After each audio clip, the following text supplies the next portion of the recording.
días a todas y algún todo. Es un placer muy grande estar aquí con todas vosotras, que sois profesionales que trabajáis cada día con mujeres en el terreno y que tenéis una gran experiencia y conocimiento en las problemáticas que afectan a los derechos humanos de las mujeres, en este caso los derechos sexuales y reproductivos, que bueno, es el objeto de esta jornada, ¿no? Gracias a Médicos Mundisur por la invitación, a Inexos por la organización, a la Diputación de Badajoz por utilizar el dinero público en eventos como este, que son de gran utilidad, y bueno, muy contenta de compartir este espacio con la directora, concejala, muchas gracias por acogernos, y por supuesto también a la diputada, como ya he dicho, por su implicación en este tema.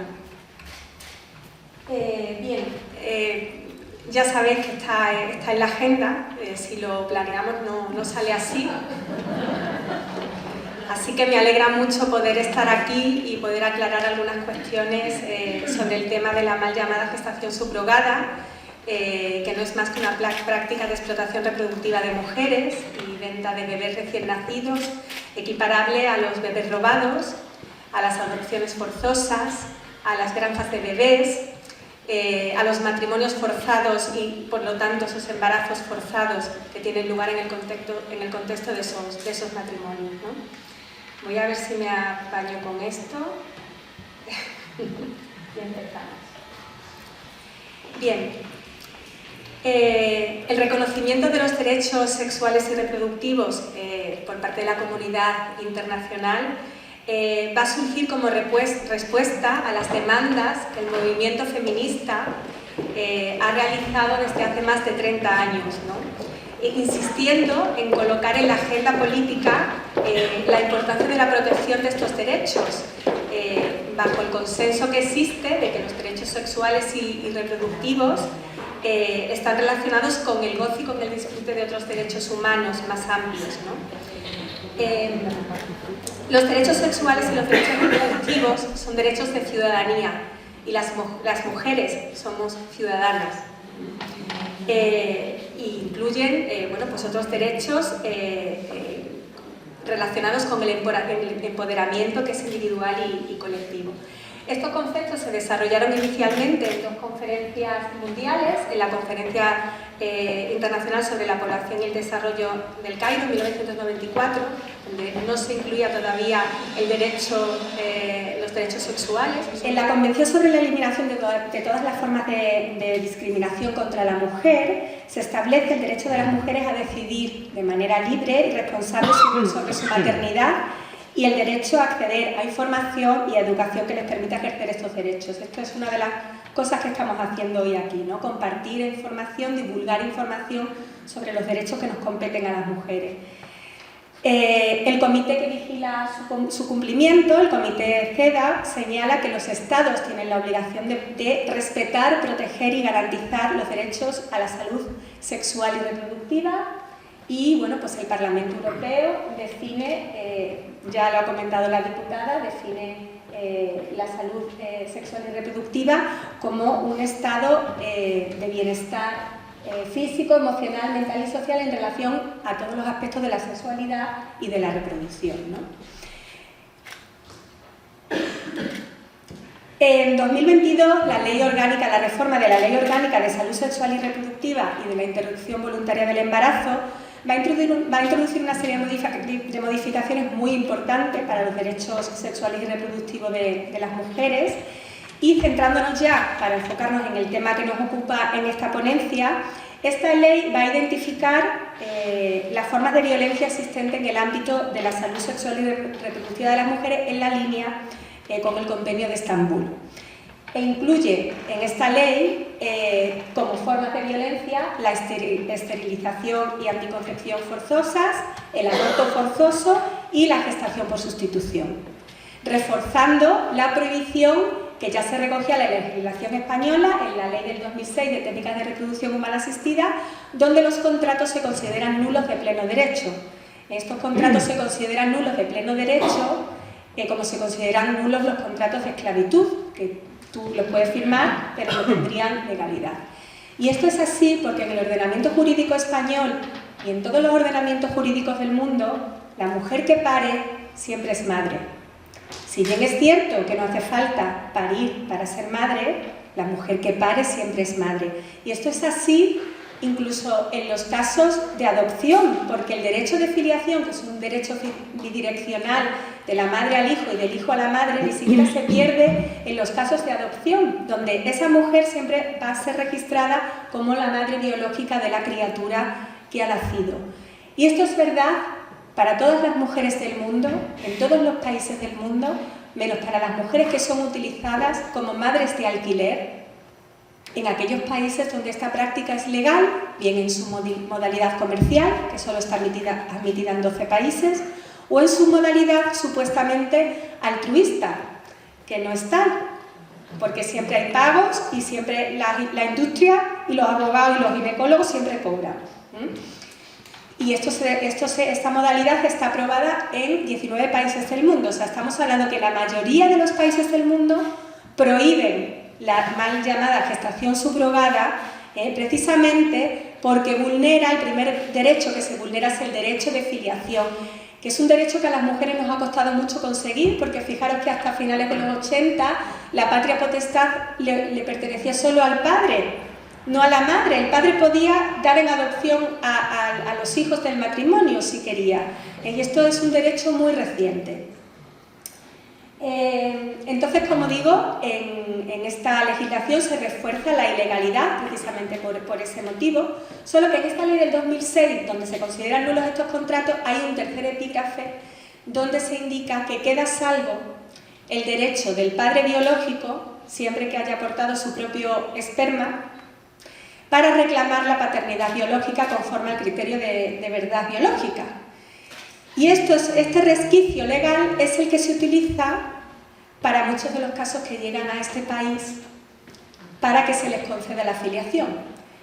Por eso el libro que acabo de publicar y que recoge toda la investigación que he realizado desde 2017 se llama En el nombre del padre, porque aquí al final hay un componente absolutamente patriarcal, aunque esta práctica ya sabemos que hay distintos tipos de perfiles de compradores, pero al final jurídicamente a quien se protege, independientemente de que esté realizando una práctica considerada como violencia contra la mujer, son los derechos paternos del padre. Lo que suelen hacer es que ese hombre tiene la paternidad y a las esposas, en los casos de las parejas heterosexuales, le piden que adopten a esa criatura, ¿no?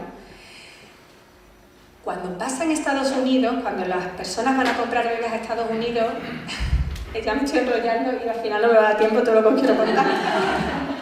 Esto no pasa, porque en Estados Unidos el certificado de nacimiento lo otorga un juez antes incluso de que nazca el bebé, donde certifica que los compradores, independientemente de si tienen relación genética o no con el bebé que van a nacer, figura, independientemente si son parejas heterosexuales o homosexuales, figuran los dos compradores, cuando hay dos, como padres de esa criatura, desapareciendo la madre de la biografía del bebé. Así que esto de la gestación subrogada implica, es una gran mentira, ¿no? Es una gran mentira desde el punto de vista biológico, que dice que la mujer, la madre de alquiler no es la madre de la criatura, desde el punto de vista legal y también desde el punto de vista social, y establece dos tipos de mujeres, las que cuando paren son madres de la criatura y las madres de alquiler que no lo son, habiendo pasado por lo mismo, por un embarazo y un parto. Y ya se me ha ido lo que tenía que decir de la jornada. Hay dos conceptos que se incluyen en la Ley de Salud Sexual y Reproductiva que me interesa comentarlos precisamente porque están muy relacionados con todo el tema del que vamos a hablar. En el artículo 2 me interesan destacar las definiciones 5 y 7. La definición 5 dice intervenciones ginecológicas y obstétricas adecuadas, aquellas que promueven y protegen la salud física y psíquica de las mujeres en el marco a la atención a la salud sexual y reproductiva, en particular evitando las intervenciones innecesarias. Las madres de alquiler no necesitan tratamientos de reproducción asistida para ser madres, porque ellas ya son madres de manera natural. Se les aplica un tratamiento a mujeres sanas que no necesitan para ellas mismas para satisfacer un deseo de terceras personas. Son maternidades que no son deseadas para sí, sino por deseos de terceras personas. Y esto entra en relación con la siguiente definición: violencia contra las mujeres en el ámbito reproductivo, todo acto basado en la discriminación por motivos de género, que atente contra la integridad o la libre elección de las mujeres en el ámbito de la salud sexual y reproductiva, su libre decisión sobre la maternidad, su espaciamiento y oportunidad. Quien habla de libertad en el contexto de la gestación subrogada no quiere ver que precisamente lo primero que pierde una mujer cuando firma los contratos de subrogación es su libertad, porque ni su vida, ni su cuerpo, ni su gestación, nada le pertenece desde el momento en que firma el contrato. Y se convierte en una incubadora, en materia prima que puede aportar óvulos o gestaciones para satisfacer una industria multimillonaria, que es la industria de la fertilidad, dentro de la cual se engloba la más llamada gestación subrogada.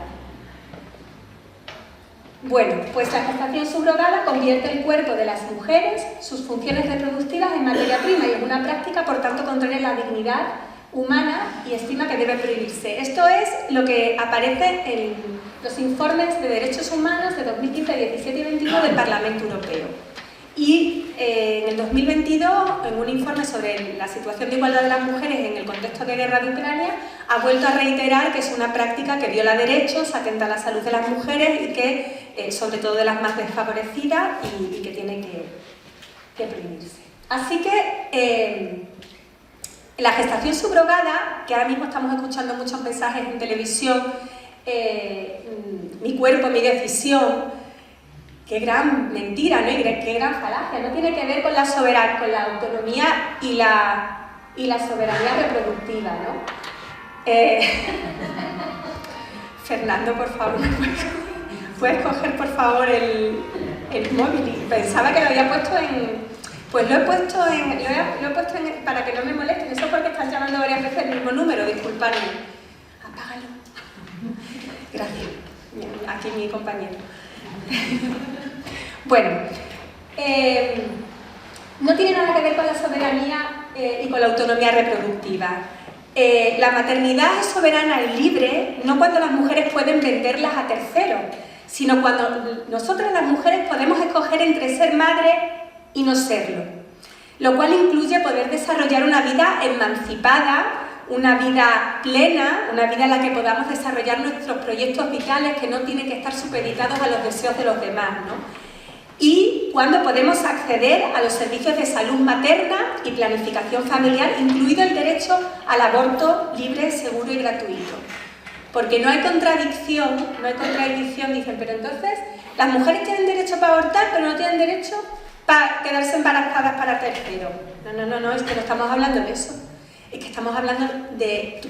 Las mujeres tenemos derecho a quedarnos embarazadas y una vez demos a luz, podemos entregar a la criatura a la tutela del Estado si por circunstancias no queremos hacernos cargo de esa maternidad.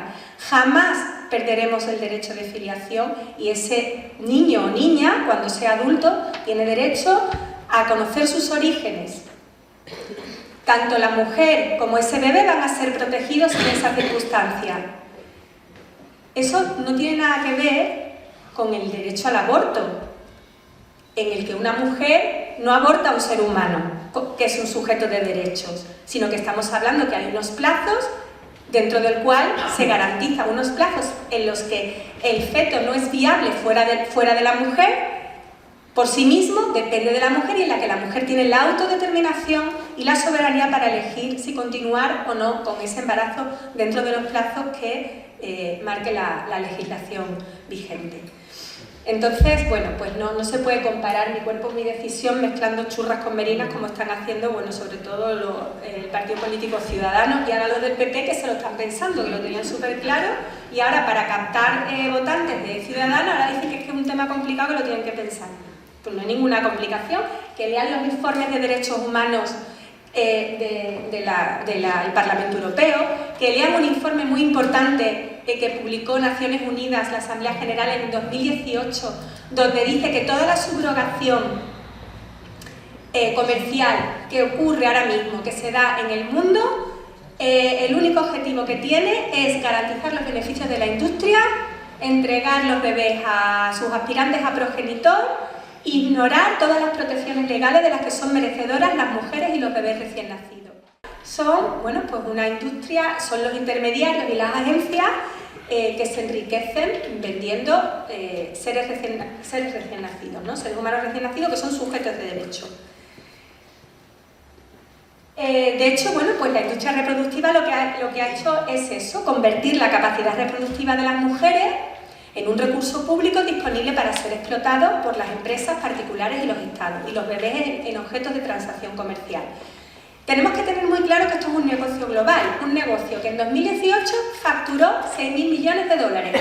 En 2020 cayó un poquito por el tema de la crisis del COVID y tal, y facturó 4.200 millones de dólares. Y se espera que en 2027 facture 33.900 millones de dólares. Dinero que sale de nuestros cuerpos y de la venta de nuestros hijos e hijas.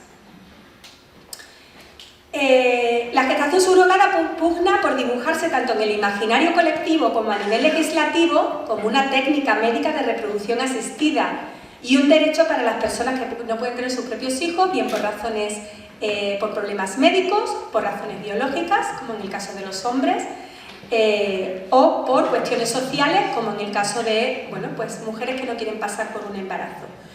Pero esta práctica no es ninguna técnica de reproducción asistida, ningún embarazo lo es, aunque se apliquen técnicas de reproducción asistida para que ese embarazo tenga lugar. El embarazo y el parto es un proceso biológico y biológicamente solo nosotras las mujeres podemos gestar y parir. Esa es nuestra función en la reproducción humana, al hombre le corresponde otra, pero nosotras gestamos y nosotras parimos. Y con lo que implica todo esto de la gestación subrogada, el discurso simplista que sale en los medios de comunicación y que defienden a muerte los partidarios de esta práctica, implica una devaluación y banalización del origen materno de la vida. Porque se piensa que las mujeres somos como microondas, que le metes una bolsa de palomitas y ¡pum! Ya está, ya tienes ahí el bebé. Las madres somos el primer hábitat del recién nacido, somos la primera relación en la vida del ser humano. Si esto les pasara a los hombres, esto sería épico.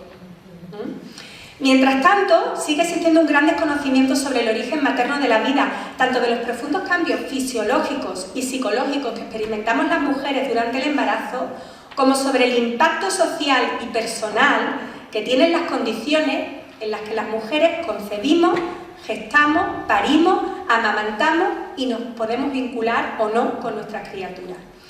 La madre de alquiler, como cualquier otra mujer que se queda embarazada, evidentemente siente a su bebé crecer en su vientre, siente sus pataditas, siente sus manoteos, el bebé se alimenta de la sangre de su madre y crece gracias al calcio de su hueso.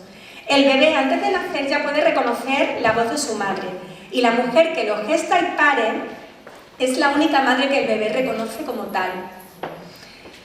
A través de la ciencia de la epigenética solo hemos comenzado a rascar un poquito en la superficie de cómo la vida intrauterina influye en el desarrollo de un bebé, desafiando la afirmación de que una madre de alquiler no tiene relación biológica con la criatura que gesta y da luz. Esto no es cierto.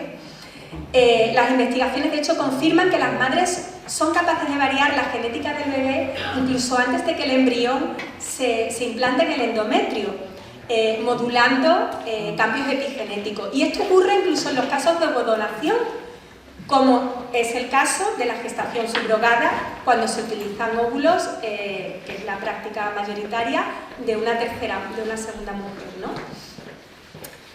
Y digo yo, a nadie se le ocurriría decirle a las madres que son madres por ovodonación que ellas no son madres de las criaturas, ¿no? O no se le ocurriría a nadie decirle a las parejas de lesbianas que tienen bebés por el método ropa, en el que una aporta el óvulo y otra la gestación, a nadie se le ocurriría decirle que ellas no son las madres de la criatura. De hecho, este es el discurso que tú puedes leer en las clínicas de reproducción asistida cuando te venden estos tratamientos, ¿no?, de ovodonación y de método ropa. Pero en cambio, cuando hablan de la madre de alquiler, que es exactamente el mismo caso, un embarazo con un óvulo ajeno, les dicen que no son las madres. No os preocupéis, no tiene ninguna relación, le dicen a los compradores, con la criatura. Bueno, genéticamente no, pero biológicamente sí. Durante toda la gestación, los hábitos de la madre, su dieta, comportamiento, emociones, que van a estar influidas por las condiciones personales, culturales, materiales, económicas en las que se desarrolla el embarazo, generan una gran cantidad de cambios en el epigenoma del bebé y a esto se le llama programación fetal. La programación fetal son ventajas o desventajas de salud que ya se programan en el útero materno a través de estas modificaciones epigenéticas. Por eso es tan importante cuidar la maternidad. Y no hablar de, o sea, no contextualizar la maternidad simplemente en lo personal, sino en el contexto social en el que tienen lugar esas maternidades, porque ese contexto social va a determinar maternidades saludables o maternidades no saludables, ¿no? y con problemas. Bueno, pues lo mismo ocurre durante el parto. Por ejemplo, nacer por cesárea, que suele ser la práctica habitual en la explotación reproductiva, modifica epigenéticamente más de 350 regiones del ADN, incluidos genes relacionados con la respuesta inmunitaria y el metabolismo, lo cual explicaría que haya una mayor incidencia de enfermedades como asma, celiaquía, obesidad o diabetes en las personas nacidas por cesárea. Estamos hablando de que en la gestación subrogada se utiliza la cesárea de manera innecesaria. Se utiliza por capricho, por necesidades de la agencia, para planificar los partos y para que los compradores que vienen de otro país puedan estar presentes en el momento del parto, para hacerse la foto y subirla a las redes sociales. Quien haya parido por cesárea por necesidad médica, evidentemente, bueno, pues ya está, esto ocurre y ya está, pero no, o sea, lo que no podemos decir es que obligar a que esto pase o provocar que esto pase. Bueno, en el caso de la subrogación, como en cualquier otro embarazo, no se puede obviar la evidencia científica existente sobre la importancia de garantizar el vínculo entre la madre y la criatura para promover una buena salud física y mental de ambos. Esto implica respetar al máximo la fisiología del embarazo y el nacimiento, en un entorno que no sea hostil, evitar el estrés psicosocial de la gestante y que el tándem madre-bebé puedan tener las mejores condiciones para pegarse e influirse mutuamente. Esto es crucial para garantizar la salud de la mujer y el bebé. Evidentemente, por su propia naturaleza, los embarazos y partos subrogados violan todos estos principios, ¿no? Que garantizarían y que promoverían la salud y el bienestar del tándem madre-bebé.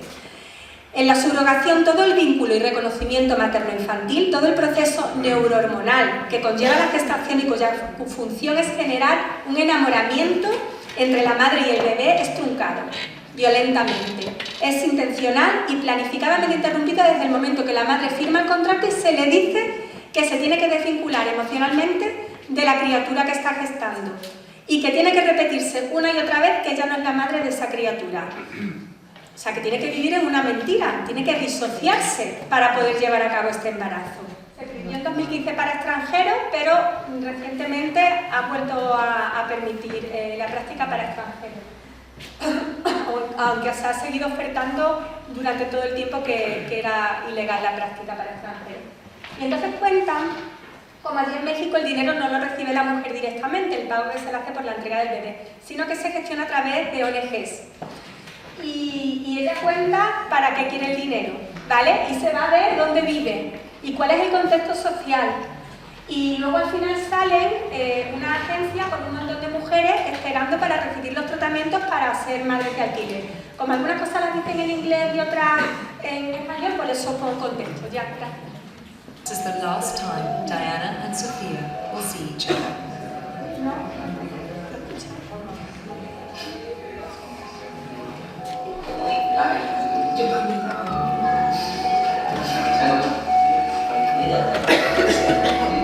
Cuídala, le dije. Sophia is 1 day old. These are her new parents who have just flown in from Spain. Diana signed up with the surrogacy agency a year ago She is part of a new boom for surrogates in Mexico. Diana was implanted with an embryo provided by Sofia's Spanish parents. Sí, fue un momento emocional, ¿no? De ver a Sofía con su nueva mamá. Porque tanto ellos que deseaban tener un hijo. Y pues eso es lo que yo quería, hacerle realidad a sus sueños. Pues ya se logró, gracias a Dios. Mexican law says surrogate mothers can't be paid directly, but there are ways around this. Diana has been paid $10,000 through a charitable foundation. It would take her 4 years to earn this as a maid. ¿Y qué quieres hacer con el dinero? Pues taco de guisado que no se me quita ni de... Quiere montar una tienda de tacos. Ha sido de hace 3 años Con cuando el dinero México que le empieza a van a dar. surgir como un lugar que es como un lugar que es un paraíso para el turismo reproductivo. Surrogacy has become big business. Globally, the industry is estimated to be worth $2 billion a year. Parents who need the help of a surrogate mother are attracted to Mexico because it's cheaper. A successful surrogacy costs around $50,000 US, half the price of the United States. Some of Carlos's surrogates are awaiting implantation with embryos from sperm and eggs provided or bought by prospective parents. His agency has seen a 5-fold increase in business this year.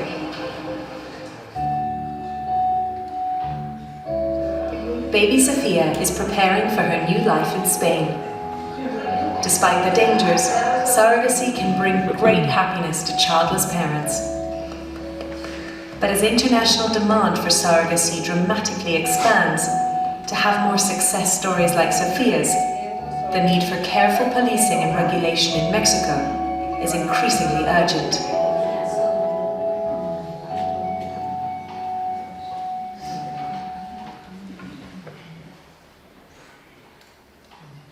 Bueno, $10.000, quiere hacer feliz, dice, yo quiero hacer feliz a una pareja que no conoce, ya veis el entorno social del que proceden la mayoría de las mujeres, de verdad, aunque vais a escuchar estos días a mucha gente, sobre todo en la asociación de los Son Nuestros Hijos, que estamos coincidiendo en un montón de encuentros paralelos. Yo ya he dicho que yo no quiero pelear con nadie, pero pues yo soy una persona muy tranquila y claro, pero ellos cuando yo digo compradores de bebés se mosquean, ¿no? Porque no les gusta. Pero es que realmente en lo que esto consiste es una compra de seres humanos, ¿no? Y esta gente va a decir que estas mujeres lo hacen porque quieren y que su gestante tiene una casa muy grande en California y que, que no te digo que no, que alguna pueda tener dinero o lo que sea, pero siempre tienen problemas económicos y siempre están en una situación de inferioridad con respecto a los que compran. O sea, esto es así, que si su gestante, mi gestante tiene dinero, pues él tiene más. Porque nunca vamos a ver a una rica gestando para un pobre. O sea, no vamos a ver a la señora de España viniendo a darle un bebé. ¿Os imagináis que las pobres pidieran querer tener bebés de parejas ricas, de la Kardashian? La mujer está obligada a comunicarse con la agencia semanalmente, dando cuenta del desarrollo del embarazo, de todas las actividades físicas realizadas o planeadas y, por supuesto, de su estado de ánimo. Si siente algo de pena, si tiene dudas, en fin. Está obligada a entregar el bebé a la matrona justo después del parto y a no retrasarse en firmar los papeles que culminan con la transferencia, los papeles en los que ella renuncia a su hijo o a su hija, ¿no? Tiene prohibido ponerse en contacto con los compradores en un futuro, esto en Ucrania, y buscar información de los mismos en redes sociales. Asimismo, tiene prohibido hablar de las condiciones del contrato y del dinero que reciben. Por eso, en Ucrania se habla de que podrían pagarles unos 10.000 euros, pero seguramente sean cifras incluso menores, ¿no? Todos los incumplimientos y estipulaciones conllevan sanciones económicas que estas mujeres que entran en esto por necesidad económica difícilmente van a poder afrontar. Estas mujeres no pueden revocar el contrato, como podríamos revocar cualquier tipo de contrato mercantil, si no estás de acuerdo o si te arrepientes, ¿no? Esto significa que no van a poder abortar en el tiempo legal estipulado si ellas desean no continuar con el embarazo y se arrepienten del contrato que han suscrito.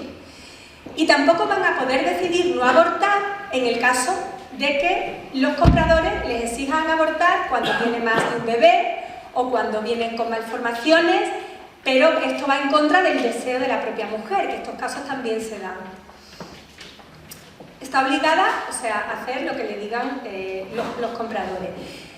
Hay una cláusula que contiene sobre todo los contratos estadounidenses, que ya es tremenda, y que dice que si la mujer entra en coma durante el tiempo, cuando está embarazada, en el segundo o tercer trimestre del embarazo, son los compradores los que decidirán si las mantienen en vida hasta que el bebé hasta que el feto sea viable fuera de la madre. Una vez que ya salga el bebé, ya son la familia de la mujer la que puede decidir continuar con la vida de esa mujer o no. O sea, esto están las cláusulas de los contratos que se las puede leer. De hecho, hay sentencias, la última sentencia española con respecto a este tema, una de las cosas que alude es precisamente esta cláusula, porque venían de Estados Unidos. Y dicen los jueces, bueno, pues que esto es una barbaridad y que es un abuso de los derechos, ¿no? Además suelen pasar todo el tiempo o parte del embarazo lejos de sus familias y de sus hijos. Se han dado casos, no sé, estudiando la literatura sobre todo de lo que pasaba en la India, que las tenían encerradas todo el tiempo en las casas de maternidad que llamaban. Ojo, cómo me muevo las manos, el micrófono me da miedo.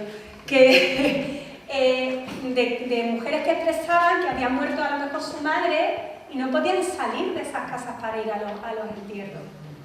O en Ucrania les dicen que si sus hijos e hijas tienen otitis o faringitis, que no pueden cuidarlos, porque claro, pueden contagiarse, o sea, todo es para proteger el bebé concebido como un producto comercial, ¿no? Luego, por ejemplo, si hay algún problema médico, bueno, pues mujeres que relatan en Israel, una mujer que relata que tuvo problemas en el embarazo, bueno, al final le tuvieron que hacer, total que perdió el útero, ¿vale? Y que no le dieron ninguna indemnización por esa circunstancia, o mujeres que mueren, que esto sale en muchos casos en Estados Unidos, que mueren durante el parto, y que las agencias algunas tienen la desfachatez de hacer crowdfunding para recoger dinero para la familia, porque se les ha muerto una gestante. Bueno, en cualquier caso no hay indemnización, pues eso, suficiente que compense esa pérdida de útero o problemas psicológicos de por vida, ¿no? Simbólico de lo buena que soy, yo te entrego el bebé. Bueno, pues ¿sabéis por qué hacen eso? Porque lo que quieren las agencias, los abogados y todas las personas indeseables que están metidas en este negocio es que simbólicamente quitarse la responsabilidad de que son ellos quienes venden a los bebés. Porque ni el bebé ni el cuerpo de la mujer le pertenece a estas mujeres cuando firman el contrato, le pertenece a la agencia. ¿Entendéis? Entonces no son las mujeres quienes venden, son las agencias quienes venden a los bebés. Bueno, algunas veces les dicen que se saquen leche y que les van a dar $100 más a la semana. En fin, y por supuesto no van a recibir ni atención médica ni psicológica postnatal y van a quedar abandonadas a su suerte, como esa madre mexicana que hemos visto que se va recién parida con la cesárea a su casa, donde suelen ser cabeza de familia, donde se tienen que ocupar de sus hijos pequeños que no entienden qué está pasando, ¿vale? Algunos relatan que piensan que los van a entregar a ellos también, que no entienden por qué los compradores han sido muy cariñosos y les han hecho regalos durante el embarazo, pero ya de pronto desaparecen. Bueno, está muy poco estudiado el impacto en los propios hijos e hijas de las mujeres, pero hay algunos estudios que yo recojo en el libro y bueno, no me quiero extender, ya me he pasado. Vamos. El impacto en la salud, ¿vale? Hay dos estudios muy importantes, uno del 2017 y otro del 2020. En este estudio se cogieron a madres que habían sido madres por vientre subrogadas y se comparó sus embarazos subrogados con sus embarazos naturales. Y se comparando estos embarazos se vio que los embarazos en el contexto de contratos de subrogación dan más casos de diabetes gestacional, más casos de hipertensión, mayor número de amniocentesis, más placentas previas, mayor número de cesáreas tiempo de gestación más corto, mayor proporción de bebés prematuros con todo, estaba aquí la diputada, que todos los riesgos que eso entraña, y mayor proporción de bebés de bajo peso. Recientemente, otro estudio del 2020, lo que hicieron fue comparar los embarazos de mujeres que se habían quedado embarazadas por fecundación in vitro, unas para sí mismas y otras en el contexto de contratos de vientre de alquiler. Y vieron que la gestación general fue del 60% entre los embarazos por subrogación, en comparación con el 40% de los embarazos no subrogados. Las madres de alquiler tuvieron 17,6% de anomalías fetales cardíacas y del sistema nervioso central, identificadas en la ecografía prenatal, en comparación al 5,8% de los embarazos sin subrogación. Hubo una proporción mayor de hallazgos anormales en la ecografía de la placenta en los embarazos subrogados. Placenta previa, quistes de la placenta, presencia de múltiples lagunas placentarias. Entre los embarazos FIS por subrogación hubo mayor proporción de partos prematuros, 37% frente a un 21%. El parto por cesárea en los embarazos subrogados por FIS fue del 77% con respecto al 41% de los embarazos no subrogados. A pesar de la evaluación fetal antes del parto, se detectaron pérdidas fetales a las 35 semanas y a 36 semanas en el grupo de FIS con subrogación en un 11,7%, mientras que no hubo pérdidas fetales en el grupo de FIS sin subrogación. O sea, que son tratamientos complicados, que tienen probabilidad de riesgos médicos. Pero esta parte, todo el contexto que envuelve el embarazo subrogado, aporta más riesgo a estos embarazos. Así que cuando dicen son embarazos normales, son embarazos normales. ¿Cómo van a ser embarazos normales? Si en primer lugar son embarazos que no tienes estativa. Exactamente. ¿Cómo viven estas mujeres los embarazos? Bueno, embarazos no deseados, comercializados y altamente tecnificados, no se respeta la fisiología del embarazo, todas tienen sus embarazos disociadas y voy a pasar, paso corriendo, para hablaros de esa disociación, ¿no? Todas las mujeres viven los embarazos y las mujeres están preparadas para ser madres de alquiler, porque algunas no van a ser capaces de suprimir ese vínculo materno. Pero que esto es una práctica que les va a dar mucha satisfacción y empoderamiento, porque van a hacer felices a otras personas. Entonces, que tiene su cosita de pena, pero bueno, que te va a hacer feliz. Entonces yo digo, vamos a ver, si tú quieres empoderar a las mujeres, que afectan a la educación, a la formación, a buenos empleos, a créditos para montar sus negocios, pero no me digas que las opciones que tienen las mujeres para ser felices es ser madre para otro. Porque al final nos convierten a todas las mujeres por el simple hecho de tener capacidad reproductiva en la clase reproductora. Y nos obligan a la maternidad. Cuando la maternidad todavía hay muchas mujeres en el mundo que no pueden elegir entre ser madres y no serlo, y son madres obligadas. Y a esas mujeres que son madres obligadas, van a estas agencias y dicen, pues como te vas a quedar, vas a tener 10 hijos. Pues tenlos, y no los tienes que cuidar tú, y te damos un dinero, y a los 3 que tienes, o los 4, o los 5, los puedes mantener, puedes comprar una casa, puedes acceder a educación, que es que esa es la motivación de las madres. Pagar deudas del marido, tener una casa que no tendrían de otra manera, que sus hijos y hijas salgan de la pobreza, porque la pobreza se hereda, y la única manera que tienen estas mujeres de acceder al dinero y a los recursos para mejorar su vida, las únicas opciones que les estamos ofreciendo en este mundo neoliberal, capitalista y patriarcal, es vender su cuerpo como para la industria sexual y para la industria reproductiva. Y encima te lo venden como empoderador. Pues no.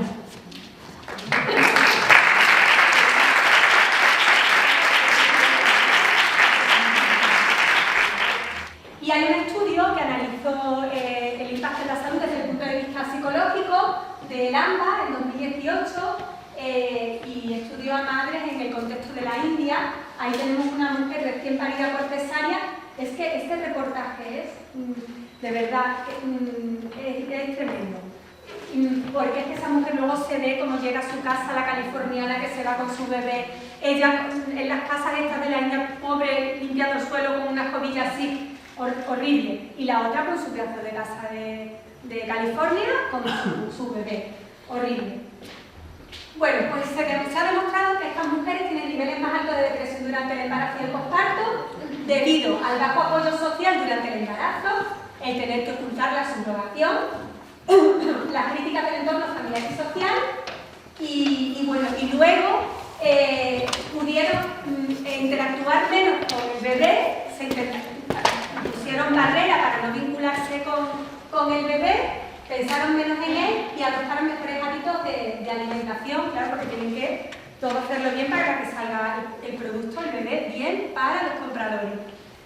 Este estudio no lo he explicado, se comparó grupos de madres subrogadas y madres que estaban embarazadas para ellas mismas, ¿vale? Y entonces, bueno, pues estos fueron los hallazgos. No hay muchos estudios que analicen el impacto y que muestren la realidad, porque los estudios pagados por las agencias y las clínicas todo está muy bien y no pasa nada, y no hay impacto ninguno. Bueno, ¿y por qué una mujer querría ser madre de alquiler? Porque una mujer querría gestar y parir a un bebé que deberá entregar una pareja desconocida sí o sí. ¿Por qué querría pasar por todos estos tratamientos de reproducción asistida que no necesita para ella misma? Y aquí tenemos fotos, bueno, de un parto y la pareja allí, la mujer recogiendo al bebé y luego se abrazan porque, bueno, pues como una rica abraza a su pobre, a su interna o a su... que la quiere mucho, pero en fin. Es que en Extremadura las mujeres nos íbamos a Madrid a servir y nos hacían de todo de internas en las casas. Y éramos criadas y éramos explotadas. Y en Extremadura tenemos unos índices de pobreza femenina altísimos. Y si esto se legaliza aquí en España, ¿vosotras creéis que las mujeres que estamos dispuestas a hacer lo que sea por nuestros hijos y por nuestras hijas, no íbamos a estar en la tesitura de para sacar adelante a nuestras familias en una situación de crisis que no sabemos este mundo global hacia dónde nos dirige? ¿No le íbamos a prestarnos a lo mejor a este tipo de cosas? O sea, que me vengan los de Ciudadanos a decir que quieren legalizar y gratis.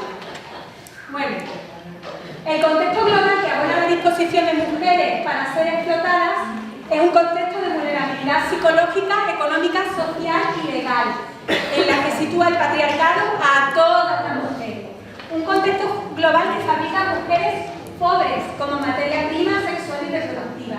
Un contexto de injusticia social y desigualdad estructural donde se entrecruzan opresiones basadas en el sexo, en la raza, en la clase, feminización de la pobreza que acabamos de hablar, retroceso de los derechos humanos de las mujeres, rearme del patriarcado. Aquí hay una violencia que nos violan ya por la mañana, por el día, por la tarde, en un parking, donde sea, y aquí hay una sensación de impunidad. Violadores que salen a la calle. O sea, es que el clima social, lo que nos venden los medios de comunicación, es que las mujeres, que realmente luego quizás es una sensación percibida y no real, pero ese es el clima social que se está creando y eso hace que personas, hombres violentos, maltratadores y personas de ambos sexos, mujeres y hombres, que se vean en una posición, que tienen poder para acusar, están cometiendo este tipo de abusos sobre las mujeres, ¿no? Porque hay una sensación de impunidad, ¿no? Y hay, desde luego, una socialización femenina en el rol materno y en los valores de sacrificio, de abnegación, de entrega, de que tú haces lo que sea por los tuyos, ¿no? Y de que tú eres un recurso para tu familia, incluido tu propio cuerpo, ¿no? Y por supuesto la hegemonía del neoliberalismo capitalista, que este es un negocio que surge en Estados Unidos en los años 70. Cuando hombres que no podían tener hijos e hijas con su esposa, empezaron a poner en prensa anuncios solicitando mujeres que estuvieran dispuestas a dejarle un hijo a cambio de un pago, por inseminación. Y las mujeres ponían su propio óvulo. Y de ahí los abogados dijeron, esto es un negocio.